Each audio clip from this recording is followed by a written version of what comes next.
नमस्कार दोस्तों, आज की इस वीडियो में हम बात करेंगे बीए प्रोग्राम फिफ्थ सेमेस्टर की इकोनॉमिक्स का यूनिट 3 जिसमें हम जनांकीय संक्रमण सिद्धांत के बारे में आज जानेंगे। तो जनांकीय संक्रमण सिद्धांत का उपयोग हम किस लिए करते हैं इसके बारे में पहले जान लेते हैं। तो इसका प्रयोग हम सबसे पहले किसी भी क्षेत्र की अगर हमें जनसंख्या जाननी है या उसका वर्णन करना है या उसके आगे में जनसंख्या कितनी वृद्धि होगी है उसमें कितनी कमी होगी, इसके बारे में जानने के लिए हम जनांकीय संक्रमण सिद्धांत का सहारा लेते हैं या उसकी हेल्प लेते हैं। ये हमें इस बात को जानने में भी सहायता करता है कि समाज वहाँ का कैसा है, उस क्षेत्र का ग्रामीण है, खेतिहर है या फिर वो अशिक्षित अवस्था से कैसे नगरीय अवस्था में उन्नति कर रहा है, साक्षर बन रहा है, और कैसे वहाँ की जो उच्च जन्म और उच्च मृत्यु दर है वो कैसे निम्न जन्म और निम्न मृत्यु दर में परिवर्तित हो रही है। तो जब ये परिवर्तन सामूहिक रूप से होते हैं तो इसी को जनांकीय चक्र कहते हैं। जनसंख्या चक्र तभी तीन स्पष्ट जो बातें हैं वो उनको स्पष्ट करता है। पहला है जनन क्षमता में हाथ से पूर्व मृत्यु दर में कमी आना, मृत्यु दर से मेलजोल बनाए रखने के लिए प्रजनन दर में अंततः कमी हो जाना, समाज में आर्थिक सामाजिक परिवर्तन उसके जनसंख्या रूपांतरण के साथ साथ होना।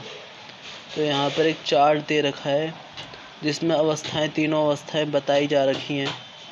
तो इसमें जनांकीय संक्रमण की 5 अवस्थाएं हैं। जनांकीय संक्रमण सिद्धांत की 5 अवस्थाएं। आज विश्व के विभिन्न देश जनांकीय संक्रमण के विभिन्न स्तरों पर है। त्रिवार्था के अनुसार यह प्रारंभ में मानव की दोहरी नीति की प्रकृति के कारण है। इसके अनुसार जैवीय दृष्टि से सभी स्थानों के मानव एक समान है और सभी प्रजनन की एक क्रिया में संलग्न है, परंतु सांस्कृतिक दृष्टि से विश्व के एक स्थान से मानव दूसरे स्थान के मानव से भिन्न है।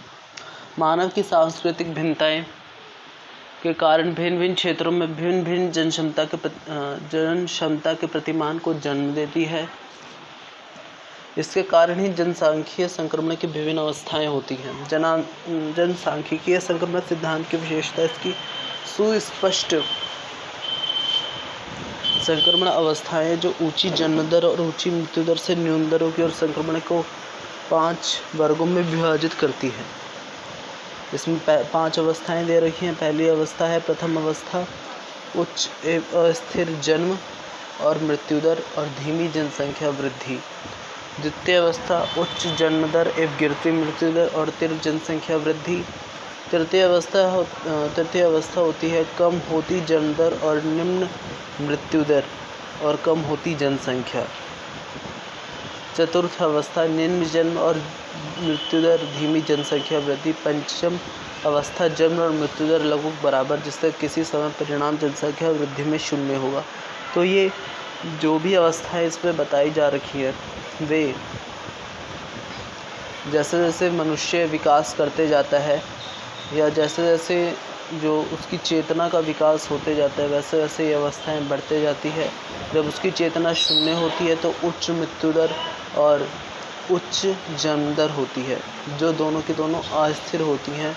जन्म दर भी हो रही है और मृत्यु दर भी, क्योंकि मृत्यु इसलिए ज़्यादा हो रही है क्योंकि स्वास्थ्य सुविधाएं, शिक्षा का स्तर और कई ऐसी सुविधाएं हैं जो ठीक प्रकार से उपलब्ध नहीं है। तो ये सब बातें हैं यहाँ पे। जैसे जैसे कोई देश या समाज विकास की राह में आगे बढ़ता जाता है वैसे वैसे जो उसकी अवस्थाएं होती है जनसंख्या की उसमें परिवर्तन आता रहता है। तो इसमें हम पहले प्रथम अवस्था के बारे में जानेंगे। तो प्रथम अवस्था यह जन्म दर एवं मृत्यु दर की धीमी जनसंख्या वृद्धि दर की अवस्था है। इसे जनसंख्या वृद्धि की अस्थिर अवस्था कहा जा सकता है, क्योंकि इस अवस्था में जन्म दर और मृत्यु दर दोनों ही प्रकृति पर आधारित होते हैं। इसमें कभी धनात्मक तो कभी ऋणात्मक जनसंख्या वृद्धि दर होती है। इस अवस्था में जन्म दर और मृत्यु दर दोनों ही 30 से 35 हज़ार प्रति के बीच होती है। यह वैसे देशों की विशेषता है जब समाज का ढांचा परंपरावादी होता है। सामाजिक आर्थिक पिछड़ेपन के कारण इस प्रकार के समाजों में उच्च जन्म दर व उच्च मृत्यु दर मिलती है। एडम स्मिथ जो अर्थशास्त्री थे उन्होंने क्या बातें कही हैं यहाँ पे, जनांकीय उर्वरता का अनुकूलतम वातावरण दरिद्रता द्वारा निर्धारित होता है, अर्थात जो समाज जितना गरीब होगा जनसंख्या वृद्धि उतनी ही तेज़ होगी। उदाहरण के लिए Ethiopia, Somalia, Laos, Papua New Guinea आदि इस देश की अवस्था के अंतर्गत आते हैं। तो इसमें जैसे बताया जा रखा है कि वृद्धि दर की जो अवस्था होती है, जैसे कि एडम स्मिथ ने कहा था कि गरीबी ही एक ऐसा कारण है जो जनसंख्या वृद्धि में अधिक योगदान देता है। तो ये बातें सही हैं, क्योंकि जो मनुष्य है उसे ऐसा लगता है कि अगर उसके घर में ज़्यादा कि उसके ज़्यादा बच्चे होंगे तो उससे जो उसको होगा धन अधिक प्राप्त होगा, लेकिन वो वैसी अवस्थाएं उत्पन्न नहीं करा पाता अपने बच्चों के लिए, जिसके कारण वे बच्चे और उनसे भी ज़्यादा गरीबी का कारण बन जाते हैं वे उनके लिए। द्वितीय अवस्था की अगर मैं बात करूँ तो इसे जनसंख्या विस्फोट या संक्रमण की अवस्था भी कहते हैं। उच्च जन्म दर एवं घटती मृत्यु दर इस अवस्था की प्रमुख विशेषता होती है। सामान्यतः जन्म दर 40 से 50 प्रति हज़ार एवं मृत्यु दर 15 से 20 हज़ार के बीच होती है। विश्व के अधिकतर विकासशील देश इस अवस्था में हैं, जहाँ चिकित्सा सुविधा के विस्तार से मृत्यु दर में तो कमी आ गई है, परंतु सामाजिक आर्थिक परिस्थितियों में विशेष अंतर नहीं होने के कारण जन्म दर में अपेक्षित कमी नहीं आ पाई है। जैसे सामाजिक स्थितियाँ क्या होती है कि कई बार ऐसा होता है, जो भारतीय समाज के परिप्रेक्ष्य में अगर मैं बात कहूँ तो इसमें जैसे यहाँ पे जो उसे क्या बोलते हैं, जो यहाँ पे प्रथाएं कई प्रकार की, जो यहाँ कुरीतियाँ हैं, जैसे कि सबको लड़के की चाह होती है, जिसके कारण जो लोग होते हैं वो बच्चे पैदा करते जाते हैं, जिसके कारण जनसंख्या में वृद्धि होती है और बाद में इनके लिए उनको बहुत ज़्यादा हानि भी होती है, क्योंकि वो इतनी बच्चे पैदा कर लेते हैं कि जिन्हें वो पढ़ा नहीं सकते, ठीक से उनको स्वास्थ्य सुविधाएं उपलब्ध नहीं करा पाते, और जिनके कारण उनकी साक्षरता दर कम होती है, उत्पादकता कम होती है इससे तो, और जो वे होते हैं गरीबी की रेखा के नीचे जी रहे होते हैं। जैसे जैसे द्वितीय अवस्था आगे बढ़ती है, जन्म दर में धीरे धीरे गिरावट दिखाई देने लगती है। इस अवस्था वाले देशों में गरीबी, अशिक्षा, बुनियादी सेवाओं की कमी, खाद्यान्न की कमी आदि की समस्या प्रमुख होती है। परंतु श्रमिकों की आपूर्ति बढ़ने से सघन जीवन निर्वाह, कृषि व अन्य विकास कार्य भी प्रारंभ होते हैं। हालांकि इससे जैसे जनसंख्या में अगर वृद्धि होती है तो इससे जो जीवन निर्वाह कृषि है उसके विकास के कार्य प्रारंभ होते हैं। हालांकि एक बढ़ती हुई जनसंख्या का अगर हम सही प्रकार से उपयोग करें तो यह अभिशाप ना हो करके ये एक वरदान साबित हो सकता है, लेकिन इसके लिए हमें जिस देश की बढ़ती हुई जनसंख्या है उसमें इस देश के व्यक्तियों के लिए या शिशुओं के लिए शिक्षा का स्तर अच्छा करना होगा, स्वास्थ्य सुविधाएं अच्छी उपलब्ध करानी होगी, और जो कानून की व्यवस्था है, जो उनके अधिकार है और जो समानता इत्यादि की बातें होती हैं उनको ठीक प्रकार से लागू करना होगा, तभी किसी देश के लिए अभिशाप न बन के वरदान साबित हो सकते हैं। उदाहरण के लिए Africa, Latin America, Myanmar, Laos, Indonesia, Iran, सऊदी अरब आदि इसी अवस्था में देश आते हैं। भारत इस अवस्था में 1921 में आया है। तृतीय अवस्था की अगर मैं बात करूं तो ये जनसंख्या वृद्धि में ह्रास की प्रवृत्ति की अवस्था है।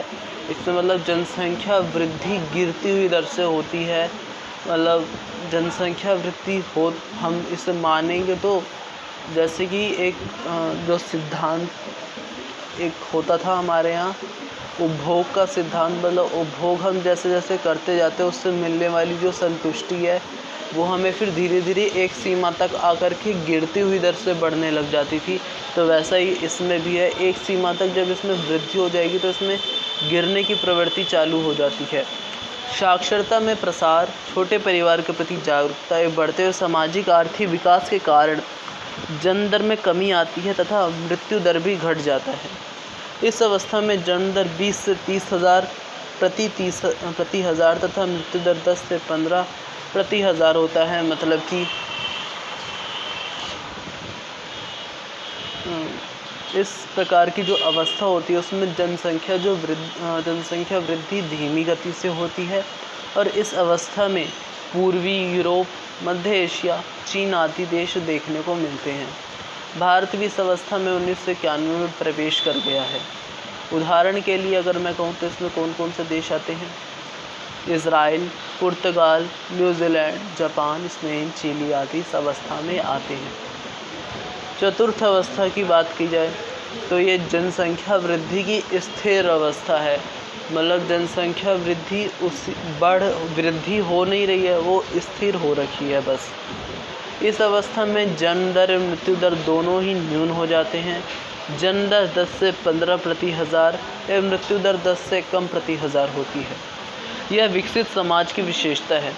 G8 जो देश है जैसे सिंगापुर, हांगकांग, पश्चिमी यूरोप के जो देश आते हैं, इसमें भारत इस देश की अवस्था में पहुंचने के लिए संभावना 2021 तक है। तो भारत 2021 तक इस अवस्था में पहुंच जाएगा। हालांकि अभी 2022 चल रहा है। आशा है कि भारत इस अवस्था में पहुंच चुका होगा। पांचवी अवस्था,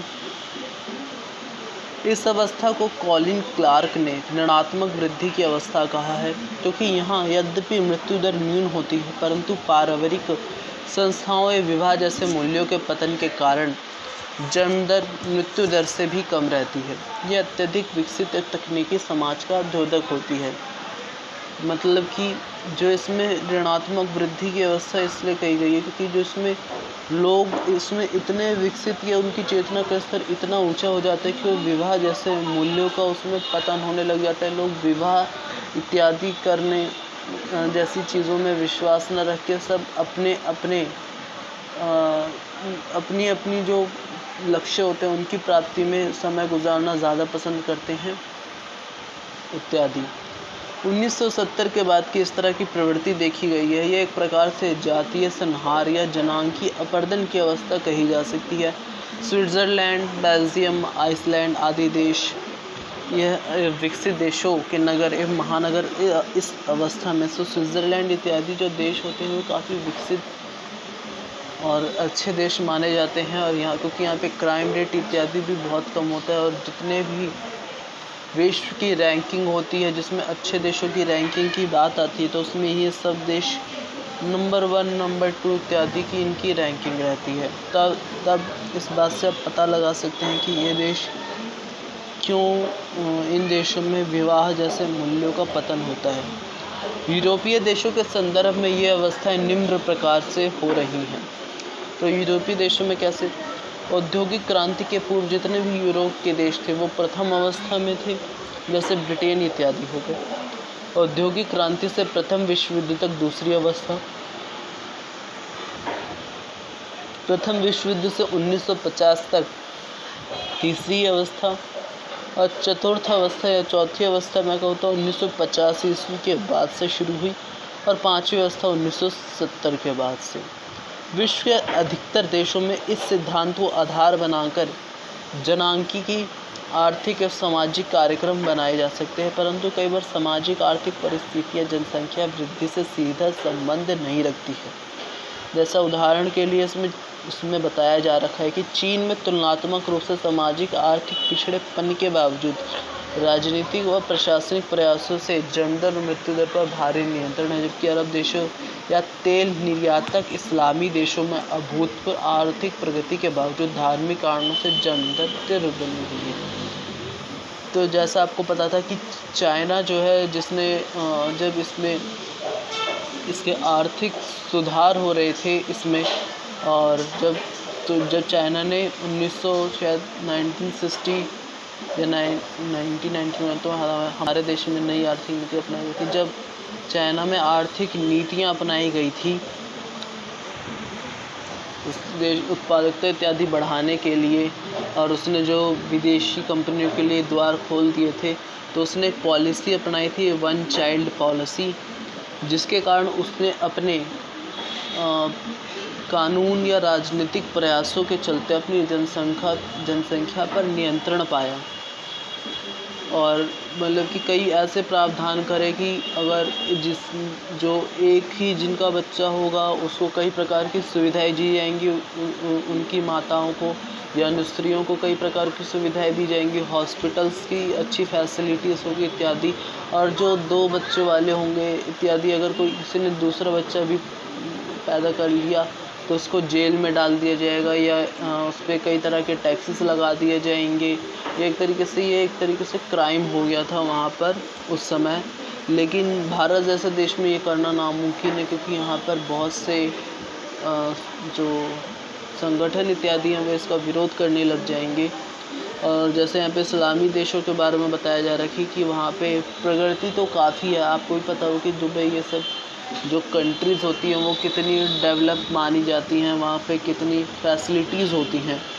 लेकिन वहाँ के जो धार्मिक कारण हैं, जैसे कि बोला जाता है जो शिशु होता है वो ईश्वर की देन माना जाता है, तो इसके कारण जो उनकी जनदर है वो तीव्र बनी हुई है, मतलब वृद्धि उनकी तेज़ बनी हुई है अभी भी। जनसंख्या तथा आर्थिक विकास के स्तर में प्रत्यक्ष परस्पर घनिष्ठ संबंध होता है। प्रत्येक देश का उत्पादन स्तर, आर्थिक विकास की दर, राष्ट्रीय तथा प्रति व्यक्ति आय, देश में उत्पादन क्रियाओं का संचालन, रहन सहन का स्तर आदि सभी दशाएं उस देश की जनसंख्या के आकार, गठन एवं वितरण पर निर्भर करती है। मानव ही वह शक्ति है जो इन संसाधनों को अपनी कार्यकुशलता तथा बौद्धिक दक्षता द्वारा वांछित दिशा में गतिशील कर इनका अनुकूलतम प्रयोग करता है तथा विकास का मार्ग प्रशस्त करता है। क्योंकि आपको पता है जो मानव होता है उसकी चेतना का स्तर अन्य जो प्राणी हैं पृथ्वी पे उनसे कितना मतलब ऊंचा होता है, उनसे ठीक ठाक ऊंचा स्तर होता है, जिसके कारण जो मनुष्य है वो प्राकृतिक वस्तुओं का उपयोग करके कुशल मतलब अपनी बौद्धिक दक्षता का इस्तेमाल करके प्राकृतिक वस्तुओं या प्रकृति में जो भी खनिज मिलते हैं उनका अनुकूलतम प्रयोग करता है तथा विकास का मार्ग प्रशस्त करता है। इस तरह जनसंख्या व आर्थिक विकास दोनों प्रत्यक्ष या परोक्ष रूप से एक दूसरे को प्रभावित करते हैं। इस प्रकार यह स्पष्ट है कि आर्थिक विकास की दृष्टि से जहाँ विकसित देशों की भांति अल्प विकसित देशों में दृढ़ भौतिक आधार का निर्माण करना आवश्यक है, वहाँ विकास के राजनीतिक, सामाजिक तथा मनोवैज्ञानिक निर्धारकों पर भी ध्यान दिया जाना चाहिए। मानवीय तत्वों की उपेक्षा कर विकास के किसी भी कार्यक्रम को सफल नहीं बनाया जा सकता। अगर मैं यहाँ पे भूमिका की बात करूँ, जैसे यहाँ पे दे रखा है भूमिका, किसी देश के राष्ट्र निर्माण एवं आर्थिक विकास में वहाँ की जनसंख्या महत्वपूर्ण भूमिका अदा करती है। तो जनसंख्या की किसी भी राष्ट्र के निर्माण एवं आर्थिक विकास में यह भूमिका होती है। साथ ही किसी देश के आर्थिक विकास का उस देश की जनसंख्या पर भी महत्वपूर्ण प्रभाव पड़ता है। इस तरह जनसंख्या तथा आर्थिक विकास के स्तर में प्रत्यक्ष परस्पर घनिष्ठ संबंध होता है, या फिर मैं कहूँ कि ये एक ही सिक्के के 2 पहलू होते हैं। प्रत्येक देश का उत्पादन स्तर, आर्थिक विकास की दर, राष्ट्रीय तथा प्रति व्यक्ति आय, देश में उत्पादन क्रियाओं का संचालन, रहन सहन का जो स्तर होता है आदि सभी दशाएं उस देश की जनसंख्या के आकार, गठन एवं वितरण पर निर्भर करती हैं। यद्यपि आर्थिक विकास में प्राकृतिक संसाधनों तथा पूंजी की मात्रा का विशिष्ट योगदान होता है, परंतु यह आर्थिक विकास के निर्जीव साधन है। मानव ही वह शक्ति है जो इन संसाधनों को अपनी कार्यकुशलता तथा बौद्धिक दक्षता द्वारा वांछित दिशा में गतिशील कर इनका अनुकूलतम उपयोग करती हैं तथा विकास का मार्ग प्रशस्त करते हैं।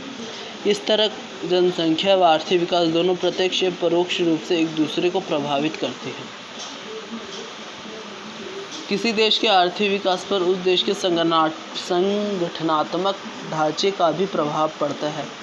वैज्ञानिक प्रगति, तकनीकी ज्ञान तथा नवीन खोजों का आर्थिक विकास की दृष्टि से अब तक कोई महत्व नहीं है, जब तक कि उन्हें व्यवहारिक रूप से प्रदान करने के लिए योग्य साहसी मनुष्य न हो। इस तरह किसी देश के उद्यमी, दूरदर्शी, महत्वाकांक्षी, अच्छा नेतृत्व प्रदान करने वाले, आर्थिक विकास के बाधक तत्वों को समाप्त करने वाले व्यक्ति हैं तो वह अच्छा आर्थिक समाज विकास कर सकता है। समाप्त करने वाला व्यक्ति हो तो वह अच्छा आर्थिक विकास कर सकता है। इसके विपरीत इन गुणों से युक्त व्यक्तियों के अभाव में नवीन और आधुनिक तकनीकी आविष्कार के बावजूद कोई देश वांछित आर्थिक प्रगति नहीं कर सकता। जैसे इसमें मनुष्यों के बारे में बताया जा रखा है कि अगर किसी देश की जो जनसंख्या है वहाँ पे रहने वाला व्यक्ति अगर दूरदर्शी, महत्वाकांक्षी और अच्छा नेतृत्व प्रदान करने वाला होगा तो उस देश की जो जनसंख्या है वो तीव्र गति से विकास करेगी, या आर्थिक विकास के जो बाधक तत्व हैं उनको समाप्त करेगा तो तीव्र गति से विकास करेगी। लेकिन अगर इसके विपरीत इनमें से ये गुण नहीं है, अगर वे सामाजिक जो कुरीतियाँ हैं उनका पालन करते रह जाए या उन्हीं बंधनों में बंधकर या खुद स्वयं ही बाधा उत्पन्न हो जाए देश की प्रगति में, तो यह वांछित आर्थिक प्रगति नहीं कर सकता कोई भी ऐसा देश। तो जनसंख्या वृद्धि के यहाँ पे कुछ कारण बताए जा रखे हैं। जैसा पहला इसमें कारण है, आज भी हमारे देश में कई ऐसे पिछड़े इलाके व गांव है जहाँ बाल विवाह की परंपरा प्रचलित है, जिसके कारण कम उम्र से ही बच्चे पैदा होने शुरू हो जाते हैं। फलस्वरूप अधिक बच्चे पैदा हो जाते हैं। तो आप में अब तो शायद कम हो गया हो, लेकिन अगर मैं आज से 20 साल पहले की बात करूं तो ये चीज़ें काफ़ी प्रचलन में थी, और मतलब उससे भी पहले, आज़ादी से पहले और आज़ादी के बाद भी कई सालों तक प्रचलन में, और अभी भी किसी गांव में ये चीज़ें प्रचलन में है। बाल विवाह इसे लोग करते हैं, हालांकि ये दंडनीय अपराध है, तब भी लोग पता नहीं ऐसा क्यों करते हैं। शिक्षा का अभाव जनसंख्या वृद्धि की एक बड़ी वजह है। तो जैसा बाल विवाह हो जाता है तो बहुत जो लड़के होते हैं वो घर गृहस्थी के कार्य में पढ़ करके, या फिर किसी को पढ़ने का मौका मिले तो पढ़ता भी नहीं, तो कुछ इन्हीं कार्यों में पढ़ करके पढ़ाई छोड़कर जो धंधे काम इत्यादि हैं उन सब में लग जाते हैं। जो महिलाएं होती हैं, जो बच्चे होते हैं, जो स्त्रियां होती हैं, उनको भी शिक्षा का जो स्तर होता है वो भी उनका गिरा हुआ स्तर होता है, और शादी होने के बाद उनको भी कई प्रकार से शिक्षा प्राप्त करने के लिए नहीं भेजा जाता है, जिसके कारण जनसंख्या वृद्धि होती है। उनमें शिक्षा का अभाव नहीं होता है, जानकारी नहीं होती किसी चीज़ की भी, और इन्हीं कारणों की वजह से जनसंख्या वृद्धि होती है। और इसमें जैसे बताया जा रखा है, रूढ़िवादी सोच, पुरुष प्रधान समाज, लड़के की चाह, जैसे मैंने आपको बता रखा है, लड़के की चाह में लोग कई बच्चे पैदा कर देते हैं। किसी के 8 बच्चे होते हैं, और किसी की 7 कन्याएं हो तो उसे अगर लड़का चाहिए तो वो आगे भी बच्चा पैदा करने के लिए तत्पर रहता है। तो इस कारण से भी जनसंख्या में वृद्धि होती है। हालांकि वो वैसी व्यवस्थाएं बना नहीं पाता जैसी व्यवस्थाएं उसे अपने बच्चों के लिए बनानी चाहिए। ना वो उन्हें शिक्षा सही ढंग से दे पाता है, ना वे उनकी चेतना का स्तर है उन्हें उठाने में कोई मदद कर पाता है। उन्हें भी उसी गरीबी में वो झोंक देते हैं ऐसे लोग, और इससे हमारे जो देश की अर्थव्यवस्था है उस पर भी प्रभाव पड़ता है, प्राकृतिक संसाधनों पे भी प्रभाव पड़ता है, जो जिसके कारण कई प्रकार की प्राकृतिक आपदाएं भी आती हैं, और जैसे अभी आ भी रही हैं। आज भी कई ऐसी जगहें हैं जहाँ बड़े बुजुर्ग होते हैं, उनकी ऐसी सोच होती है कि यदि उनकी पुश्तैनी धन संपत्ति अधिक है तो उसे आगे बढ़ाने और संभालने के लिए ज़्यादा लड़के पैदा किए जाएं। कई मामलों में शादीशुदा जोड़ों पर बच्चे पैदा करने का दबाव तक बनाया जाता है। तो ये चीज़ें आपको पता भी होंगी। कई बार ऐसी चीज़ें न्यूज़ में भी आती हैं कि अधिक धन संपदा वाले लोग भी ऐसी हरकतें करते हैं कई बार, और ज़्यादातर ऐसे लोग ही ऐसी हरकतें करते हैं। शिक्षित और मध्य वर्गीय परिवार की यह सोच है कि अधिक बच्चे, विशेष तौर पर लड़के, यानी उसके बुढ़ापे का सहारा होंगे। तो बुढ़ापे का सहारा होने के कारण वे ज़्यादा लड़के पैदा करके उन्हें बेरोज़गार बनाते हैं, उन्हें गरीब बनाते हैं, और जो देश के लिए देश का वरदान होना चाहिए, मतलब जो देश की आर्थिक प्रगति में योगदान करने के लिए होने चाहिए थे, जो युवा, वह युवा बढ़ती जनसंख्या के कारण या इन्हीं कारणों की वजह से देश की प्रगति में बाधा बन जाते हैं। और एक तरीके से जितने भी ऐसे लोग होते हैं मतलब जो भी अगर अभी के समय में भी ऐसी हरकतें जो लोग कर रहे हैं वो एक तरीके से अपराध है और उन्हें दंडनीय अपराध देना चाहिए, क्योंकि देश की आर्थिक वृद्धि का सवाल है। परिवार नियोजन के महत्व को समझाए बगैर ही युवाओं की शादी कर देना भी एक मुख्य कारण है।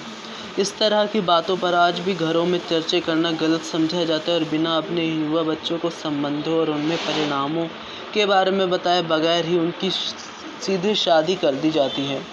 तो ये परिवार नियोजन के बारे में भी किसी को पता नहीं रहता है। कुछ लड़के शौक से कर लेते हैं, किसी को बहुत ज़्यादा जल्दी होती है गर्भ आने की, तो इत्यादि कुछ ऐसे ही कारण होते हैं। ऐसे कई मामलों में लोग अज्ञानतावश बच्चे पैदा कर बैठते हैं और करते जाते हैं। आज भी लड़कियों को गर्भ निरोधक के उपाय संबंधी जानकारी शादी के पहले नहीं दी जाती और कई मामलों में शादी के बाद भी अनचाहे गर्भ से बचे और उन्हें इसकी जानकारी तक नहीं होती। गरीबी भी जनसंख्या बढ़ने का मूल कारण है। हमारे देश में बहुत से बच्चे कुपोषण का शिकार है। रोजगार की समस्या यह साफ तौर पर बताता है कि आपके बच्चे और देश के विकास में ज़्यादा जनसंख्या रुकावट बनती है।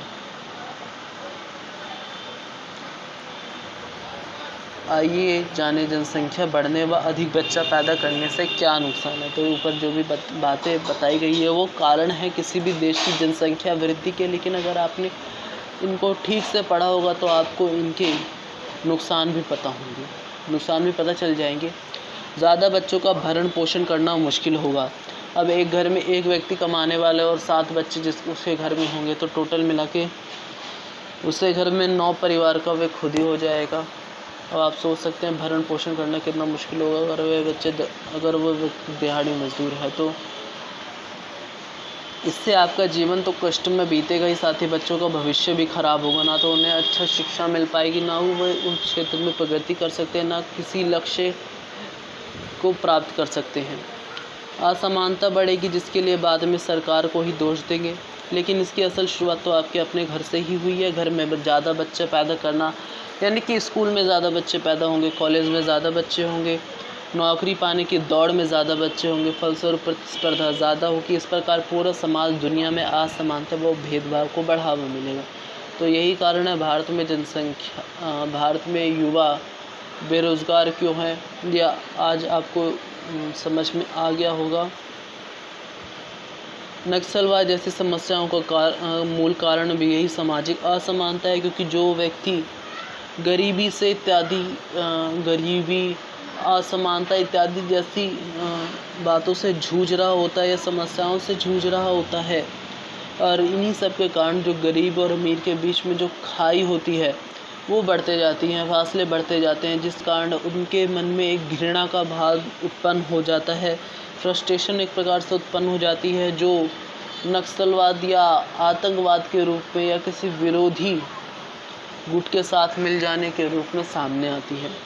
यदि आबादी कम होगी तो विकास का लाभ सभी को बराबर से मिल सकेगा। और ये आपके सामने कुछ ऐसे देशों के उदाहरण भी है, जैसे नॉर्वे है, स्वीडन है, फिनलैंड है, स्विट्ज़रलैंड है।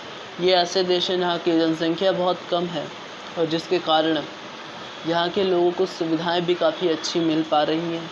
यहाँ के लोगों में साक्षरता का दर काफ़ी ऊँचा है। कई प्रकार की जो चीज़ें मिलनी चाहिए वो यहाँ के लोगों को मिल पाती हैं।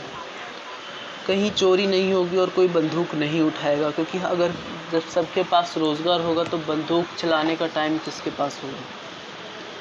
जनसंख्या अधिक होने से समाज की तरक्की धीमी होती है। आइए जाने कैसे बढ़ती जनसंख्या को रोकें। तो यहाँ पे कुछ सुझाव दे रखे हैं। घर घर तक पहुँचकर लोगों को जनसंख्या रोकने के तरीके व विकल्प बताएं। जो बिल्कुल मैं कहूँ तो मेरे विचार से ये तरीका उतना कारगर साबित नहीं हो सकता, क्योंकि भारतीय समाज में अभी भी कई परिवार ऐसे जो ऐसी या ग्रामीण क्षेत्रों में ये चीज़ें काफ़ी मुश्किल है। ऐसे विचारों को लोग मानना ही पसंद नहीं करते हैं। क्योंकि उनमें अभी भी वही धारणा बन रखी है कि अधिक संपत्ति है तो उनको संभालने के लिए भी अधिक लोग चाहिए, या मैं गरीब हूँ तो मुझे आगे बुढ़ापे के सहारे के लिए भी कोई ना कोई चाहिए ताकि मेरा जो बुढ़ापा है वो सही से गुजर सके। युवाओं का 25 से 30 की उम्र से पहले विवाह ना करें। 2 बच्चों के बीच में कम से कम 5 साल का अंतर रखने की वजह समझाएं। तो मैं कहूँगा कि 2 बच्चों की जगह एक ही बच्चे रखने या बच्चे ना ही हो तो ज़्यादा बेहतर हो। जनसंख्या वृद्धि की रोकथाम के लिए इसे सामाजिक और धार्मिक स्तर पर जोड़ें। अधिक बच्चे पैदा करने वालों का सामाजिक स्तर पर बहिष्कार करें।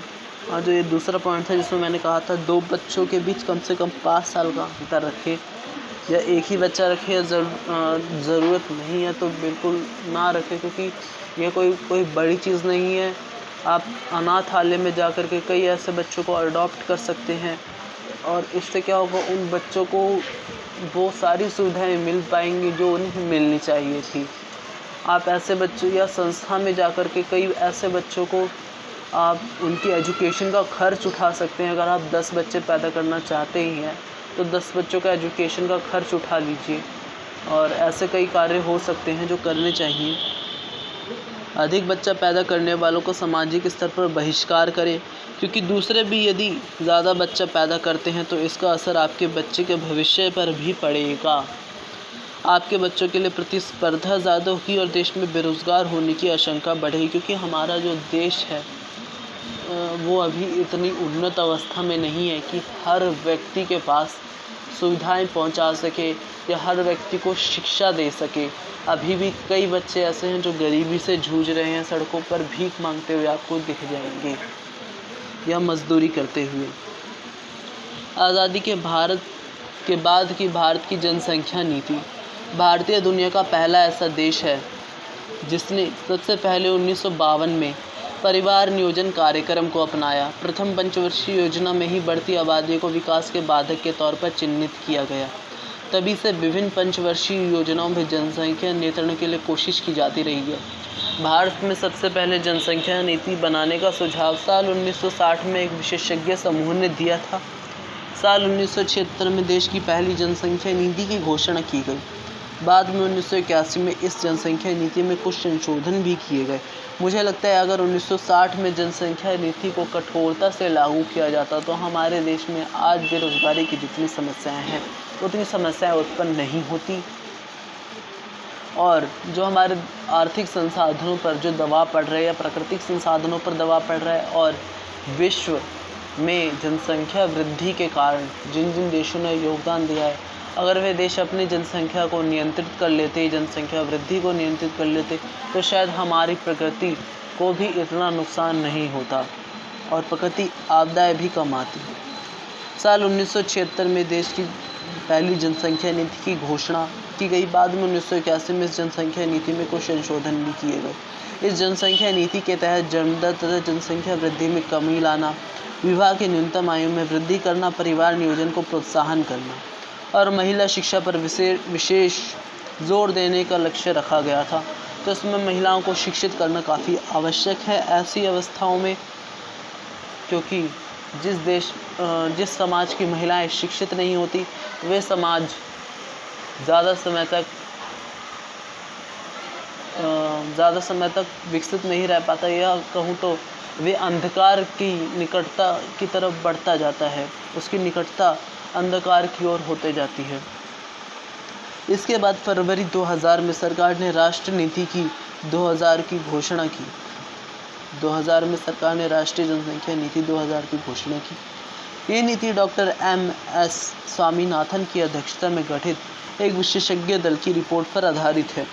इस जनसंख्या नीति के प्रमुख उद्देश्य प्रजनन तथा शिशु स्वास्थ्य की देखभाल के लिए बेहतर सेवा तंत्र की स्थापना तथा गर्भ निरोधक और स्वास्थ्य सुविधाओं के बुनियादी ढांचों की आवश्यकताएं पूरी करना है। इसका दीर्घकालीन लक्ष्य जनसंख्या में साल 2045 तक स्थायित्व प्राप्त करना है।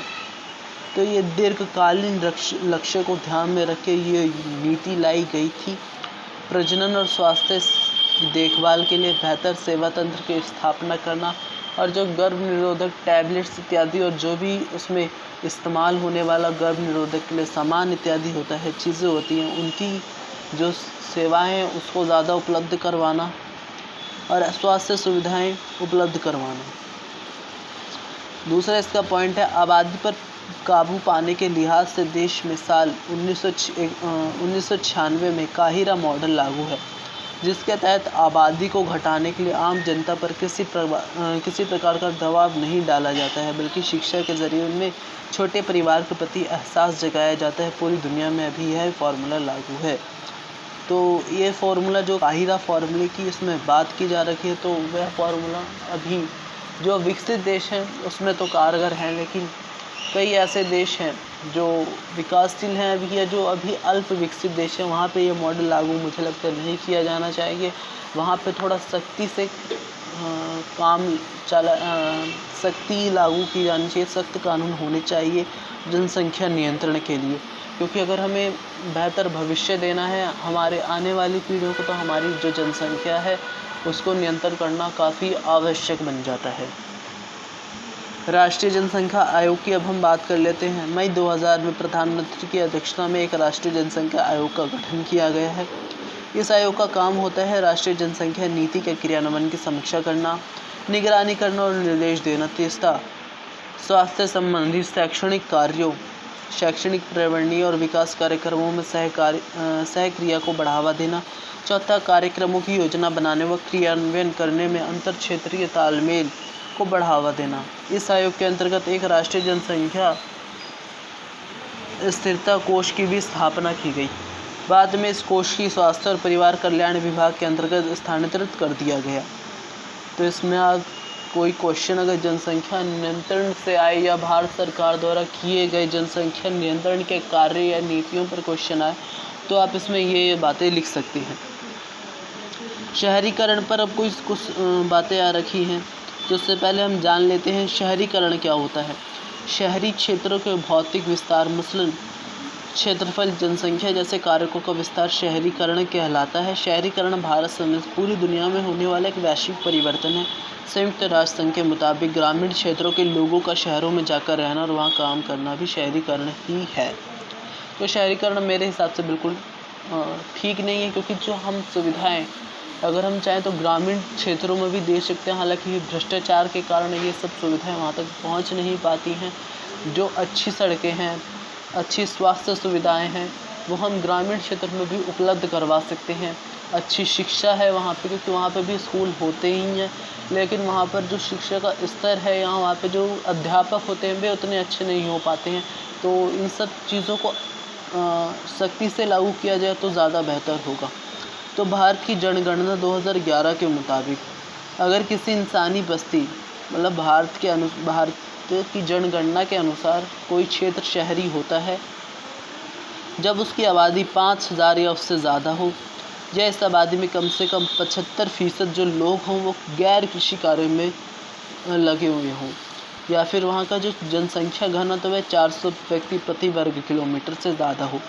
मतलब कि वे भीड़ भाड़ इलाके जिसे मैं कहूँ तो वे शहरी इलाके कहलाते हैं इस परिभाषा के अनुसार।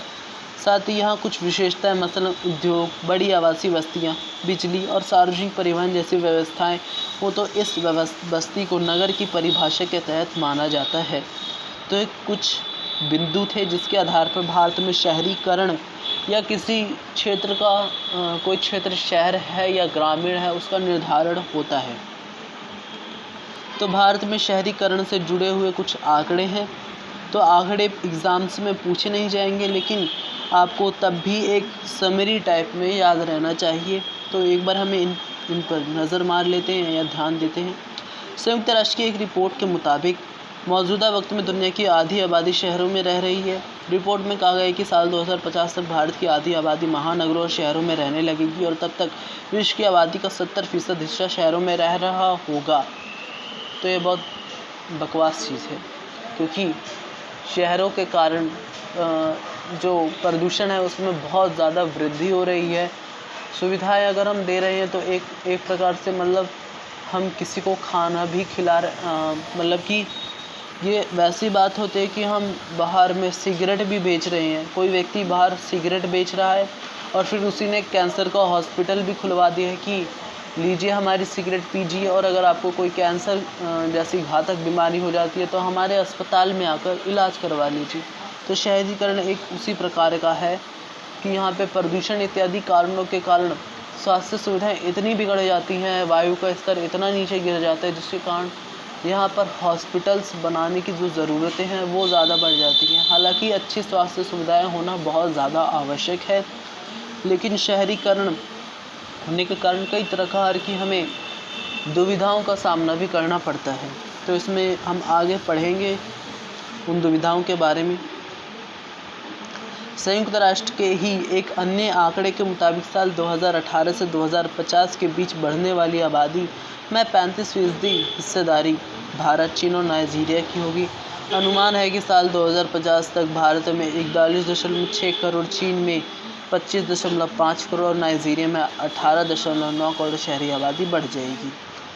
तो नाइजीरिया का भी नाम है, तो इसमें बता दूं कि नाइजीरिया अब एक वर्ल्ड की फर्स्ट ऐसी कंट्री हो गई जिसने वाइट मॉडल्स की जो एड्स होती हैं, जो वाइट मॉडल्स को टीवी एड्स पर बैन कर दिया है। अब वहाँ पे जो भी टीवी की एड्स होंगी वहाँ पे कोई भी वाइट मॉडल नहीं आएगी।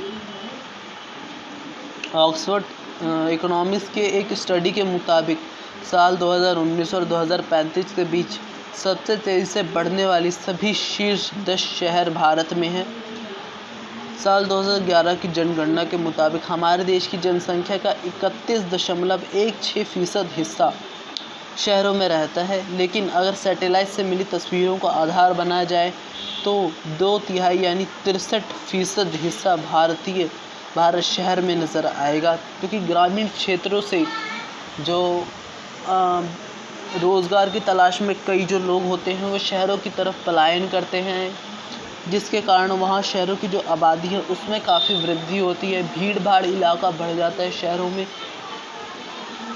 इत्यादि चीज़ें होती हैं। भारत की शहरी आबादी का लगभग 17.4% झुग्गी झोपड़ी में रहता है। जनगणना 2011 के अनुसार 2.9% शहरी घर जो टूटे फूटे हालत में रहते हैं। आपने भी कई घरों को ऐसा देखा होगा। और झुग्गी झोपड़ी तो आपको आपके इलाके में कहीं पर भी अगर आप जाएंगे तो वहाँ पे आपको आसानी से मिल जाएगा।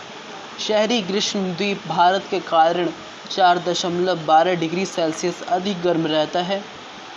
आपको बता दें कि अर्बन हीट आइलैंड यानी शहरी ग्रीष्मद्वीप ऐसे महानगरीय क्षेत्र को कहा जाता है जो मानवीय गतिविधियों के चलते अपने आसपास के ग्रामीण क्षेत्र को मुकाबले ज़्यादा गर्म होते हैं।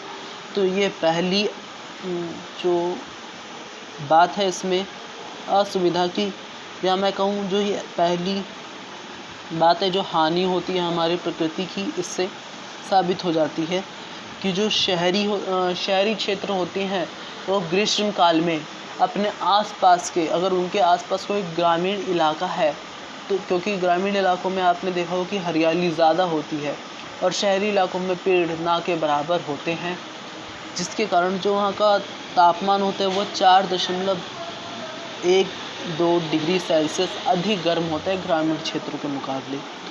शहरी क्षेत्र सकल घरेलू उत्पादन यानी जीडीपी में 70% योगदान करते हैं, लेकिन भूमि आधार पर मात्र 4% का हक रखते हैं। शहरीकरण का कारण, शहरीकरण के कई कारण रहे, लेकिन व्यापक आधार पर इसे 3 वर्गों में बांटा जा सकता है। कुछ लोग शहरों की तरफ आकर्षित होकर यहाँ रहने के लिए आते हैं, कुछ लोग मजबूरीवश आते हैं, साथ ही कुछ ऐसे लोग भी होते हैं जिन्हें किसी विशेष कारण के चलते शहरों की तरफ आना पड़ता है। बहरहाल अगर कुछ कारणों पर गौर करें तो इनमें निम्नलिखित वजह को शुमार किया जा सकता है। द्वितीय विश्व युद्ध के परिणामस्वरूप सरकारी सेवाओं में विस्तार हुआ, भारत विभाजन के दौरान लोगों का पलायन, औद्योगिक क्रांति, 11वीं पंचवर्षीय योजना जिसमें भारत के आर्थिक विकास के लिए शहरीकरण को लक्ष्य बनाया गया था, बेहतर आर्थिक अवसरों के लालच और रोजगार की तलाश में लोग शहरों की ओर पलायन कर जाते हैं। शहरी क्षेत्रों में बेहतर बुनियादी सुविधाएं मसलन शिक्षा, स्वास्थ्य और ट्रांसपोर्टेशन आदि। साल 1990 के प्राइवेट सेक्टर का विकास के बाद प्राइवेट सेक्टर का जो विकास हुआ 1990 के बाद, ग्रामीण क्षेत्रों में जोत ज़मीन का कम होना, क्योंकि आपको पता है ग्रामीण क्षेत्रों में जैसे जैसे वहाँ पे भी जनसंख्या वृद्धि तीव्र होती है। जैसे जैसे जनसंख्या वृद्धि तीव्र होते जाएगी, जो ज़मीन का आकार है उसके हिस्से ज़्यादा होते जाएंगे और आकार उसका छोटा होता जाएगा, जिसके कारण जो जोत की ज़मीन है उसकी उपलब्धता कम होते रहेगी। परिवार का बड़ा आकार और जाति प्रथा जैसे दूसरे ऐसे कारक हैं जिसके चलते लोग शहरों की ओर पलायन कर रहे हैं, क्योंकि शहरों में 2 ही कैटेगरी के लोग होते हैं, अमीर और गरीब, बस। मतलब कि इसी 2 ही श्रेणियों में रखा जाता है, चाहे वो किसी भी जाति को। यहाँ पे आपको शहरों में निम्न जाति के भी अमीर लोग मिलेंगे और उच्च जाति के गरीब लोग भी मिलेंगे आपको, या मिडिल क्लास में कहूँ तो। लेकिन ग्रामीण में जो जाति होती है कई आधारों पर बटी होती है। वहाँ पे अमीर गरीब का कोई नहीं होता, कोई पैमाना नहीं होता ना मापने का किसी को भी। वहाँ पे जातियों के आधार पर बटी रहती हैं, जैसे शूद्र, ब्राह्मण और फिर वैश्य, और जो उसमें भी उपजातियाँ होती हैं।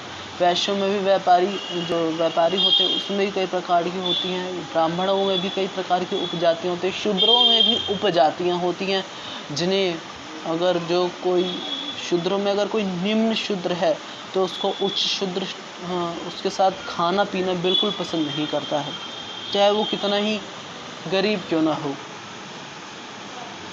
और जैसे इसमें बता रखा है, कृषि मंत्रालय के मुताबिक खेती पर निर्भर लोगों में से 40% लोग ऐसे हैं जिनको अगर विकल्प मिले तो वे तुरंत खेती छोड़ दें, और धन की लागत बढ़ती ही जा रही है। भारत में शहरीकरण की प्रकृति। अब हम आगे भारत में शहरीकरण की प्रकृति के बारे में बात करेंगे। तो आपको हमारे वीडियो कैसे लगा? अगर आपको हमारे वीडियो में कोई भी चीज़ जानने के लिए मिली हो या कोई भी चीज़ समझ में आई है जो आपके एग्ज़ाम के पॉइंट ऑफ व्यू से अच्छी लगी हो आपको, तो कृपया कर इस वीडियो को लाइक करें और हमारे चैनल को सब्सक्राइब करें, और जिसको ज़रूरत हो उसको ये वीडियो ज़रूर शेयर करें। धन्यवाद।